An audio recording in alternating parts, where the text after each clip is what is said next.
नमस्कार दोस्तों। आज मैं एक नया टॉपिक लेके अपने ब्लॉग के साथ फिर आपकी सेवा में हाजिर हूँ।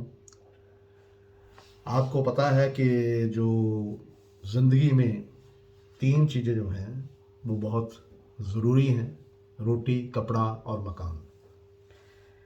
ज्योतिष शास्त्र में जीवन निर्वाह के लिए अन्य मुद्दों के साथ साथ जो घर का निर्माण करना है वो भी एक प्राथमिक ज़रूरत है। तो आज मैं आपको बताऊंगा कि भवन निर्माण जो संबंधी उसका विचार क्या किया जाता है और क्या क्या करके आप अपने घर का निर्माण करते समय कौन कौन से उपाय जो हैं वो आपको करने चाहिए। लाल किताब जो है इस मामले में बहुत से उपाय बताए हैं, जिनमें से कुछ का जिक्र मैं आज आपके साथ करूंगा और आपको मेरा आज का ब्लॉग जो है वो पसंद आएगा। तो मैं आपको बता रहा था कि भवन निर्माण जो है, जो घर का निर्माण जो है, उसको कार्य उसका भवन निर्माण का कार्य जो है वो कुंडली के 10वें तथा 11वें भाव से देखा जाता है। आपके 10वें और जो जो 10वां और 11वां जो भाव है उसमें कौन कौन से ग्रह है वो निर्धारित करते हैं कि आप ये जो भवन है वो कब बनाएंगे और कैसे बनाएंगे।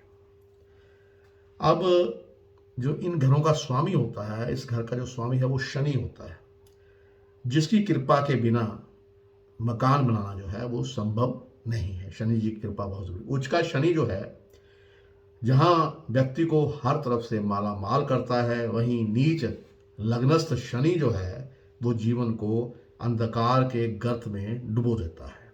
भवन निर्माण के कुछ योग बनते हैं जो मैं आपको बताऊंगा और जिसका महत्व दैनिक जीवन में प्राय जो सभी ज्योतिषी हैं वो सब अनुभव करते हैं। अब आपको क्या क्या है जो विचार हैं मैं बताता हूँ आपको। अगर पहले घर में शनि होते हुए, अगर आपकी कुंडली के पहले भाव में शनि होते हुए आप घर का निर्माण करते हैं या भवन का निर्माण करते हैं, तो शनि जो है वो सब कुछ बर्बाद कर देता है। परंतु शर्त यह है कि अगर उसके साथ सातवें या 10वें घर, जो सातवीं कुंडली का जो सातवां और 10वां घर जो है, अगर वो खाली हो तो फिर कोई नुकसान नहीं होता। तो ये था प्रथम विचार। अब द्वितीय विचार क्या है कि दूसरे घर का शनि अगर आपके दूसरे घर में है, कुंडली के दूसरे भाव में है, तो वो भवन निर्माण के लिए सामान्य होता है और उससे कोई नुकसान नहीं होता। अगर कुंडली के तीसरे घर में शनि होता है तो घर में 3 कुत्ते जो हैं उनको पालें, अन्यथा आर्थिक तंगी होगी और आपका जो है घर बर्बाद हो जाएगा। अब चौथे घर का जो शनि है, अगर चौथे घर में चौथे भाव में शनि हो तो भवन निर्माण के योग्य नहीं होता। ऐसे में जातक उसके ससुराल पक्ष एवं भाई भतीजों को घोर कष्ट जो है वो भोगना पड़ता है अगर वो मकान बना ले चौथे घर में शनि होते हुए। अगर जातक की कुंडली के 5वें घर में शनि है, 5वें घर का जो शनि है, तो स्वयं का बनाया मकान जो है, अगर वो खुद मकान बनाता है तो वो हितकर नहीं होता, उसके लिए लाभप्रद नहीं होता। ऐसे में अगर उसका लड़का जो है वो मकान बनवाए तो शुभ होता है, अन्यथा 48 वर्ष की आयु के बाद मकान बनवाएं। इसके लिए पैसों की पूजा करने के बाद ही, जो पैसे आप इस भवन निर्माण में लगाएंगे उनकी पहले पूजा कीजिए, उसके बाद भवन बनाइए, वो शुभ रहेगा। अब आपके छठे घर में अगर शनि है, छठे घर में शनि है, तो जो घर अगर आप बनवाते हैं, उस वक्त मकान बनवाते हैं, तो लड़की के जो घर वाले हैं, जहां आपने लड़की भेजी है, उनके लिए अशुभ होता है। 7वें घर में शनि होने पर बने हुए मकान, पुराने मकान की जो है जो चौखट है उसको संभाल के रखिए। ऐसा करने से बने बनाए मकान बहुत मिलेंगे, अपना मकान बेचना हितकर नहीं होगा। अब है 8वें घर में अगर शनि हो, 8वें घर में शनि के होने पर मकान अगर बनाते हैं आप तो वो मृत्यु कारक होगा, उस मकान में मृत्यु होती रहेगी। अब यदि 9वें घर में शनि वाले जातक, अगर उसकी माता, जातक की माता या पत्नी के गर्भ में बच्चा होता है और वह मकान बनवाना शुरू कर देता है, तो ये पिता पर बुरा असर करता है। यदि 10वें घर में शनि हो तो जातक जब तक मकान नहीं बनवाता वो खूब धन पाता है, लेकिन मकान बनते ही वह नीच या मंदे शनि के कारण निर्धन हो जाता है। अब 11वें घर के शनि के बारे में बताता हूं। 11वें घर के शनि वाले जातक को 55 जो उसका मकान बनता है वो 55 वर्ष की आयु के बाद ही बन पाता है। यदि वह दक्षिण दिशा में रिहायश करे तो कष्टदायी मौत का सामना भी करना पड़ सकता है, इसलिए उसको दक्षिण दिशा में कभी भी निवास नहीं करना चाहिए। अब 12वें घर का शनि। 12वें घर में अगर शनि हो तो जातक कभी मकान नहीं बनवा पाता। यदि मकान बन रहा हो तो जैसा बने वैसा बनने दे, उसमें तोड़ फोड़ ना करे। मकान के चारों कोने 90 डिग्री के हों तो उत्तम होगा। ये आपके। अब ग्रहों का असर क्या होता है?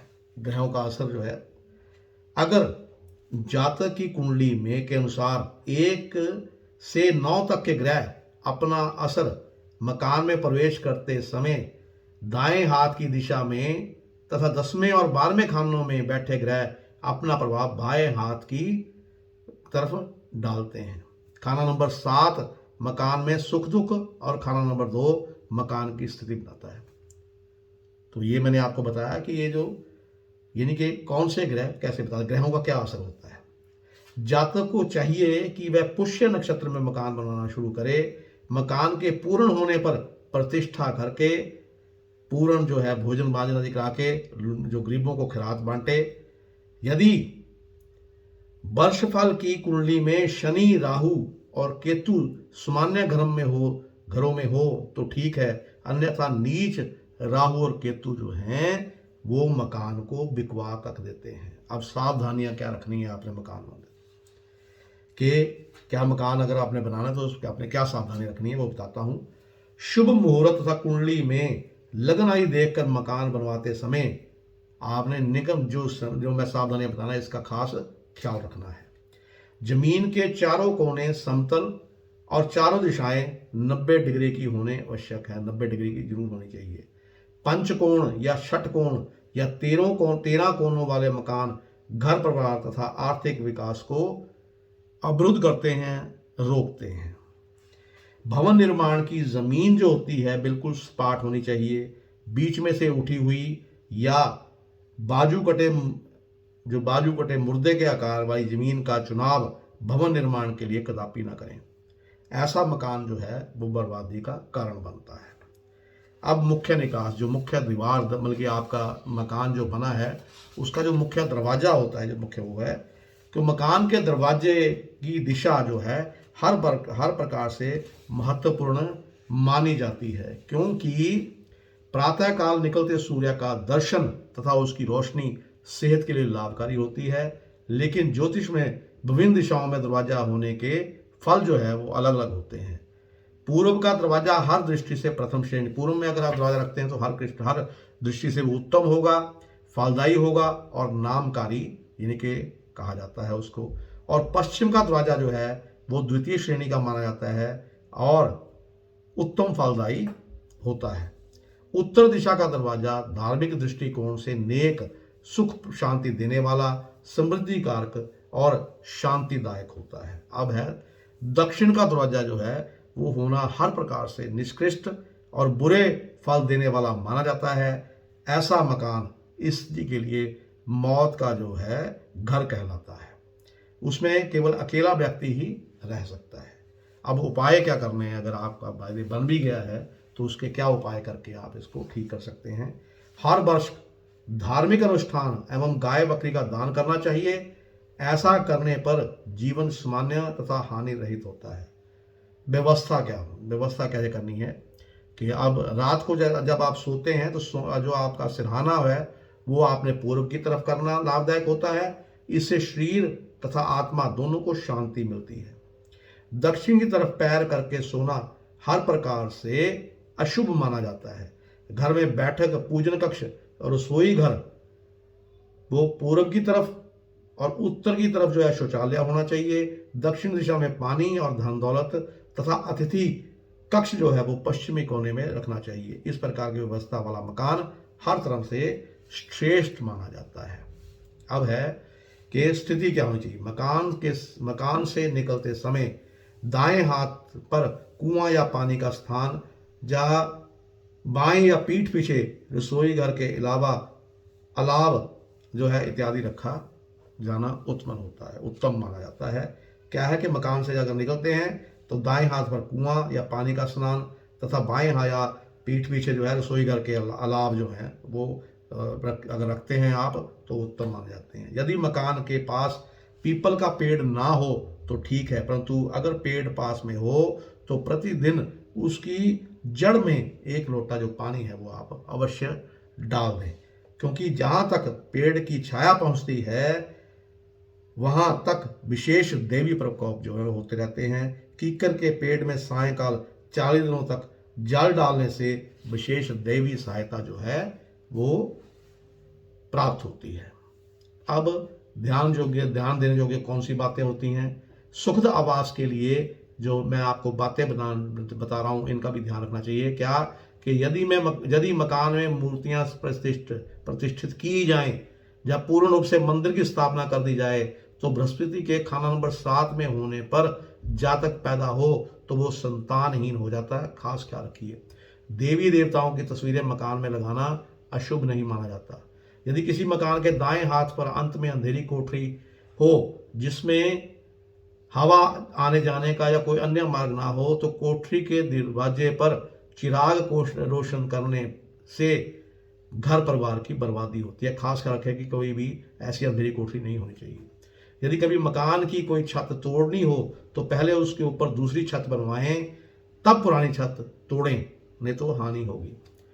अब यदि मकान में घुसते ही बरामदे में कच्ची भट्टी हो जो कभी कभी इस्तेमाल करने के बाद दबा दी जाती है, ऐसे मकान में मंगल 8 की संतान पैदा होने पर जातक का जो खानदान है वो बर्बाद हो जाता है। अब यदि मकान में जेवर एवं नकदी रखने की गुप्त जगह बनी हो तो उन्हें कभी भी खाली ना रखें। कुछ ना होने पर उसमें मीठे सूखे मेवे इत्यादि भी रखे जा सकते हैं। तो इसी के साथ ये मैंने आपको बनाया कि मकान बनाते समय और क्या क्या चीज़ें आपको ध्यान में रखनी चाहिए। आपको ब्लॉग जो है मेरा पसंद आया होगा और सबसे बड़ी बात ये है कि मैं आपका फिर से धन्यवादी हूँ कि आप मेरी जो वीडियो मैं आप डालता हूँ उनको अच्छी तरह देखते हैं और आपको पसंद भी आती है।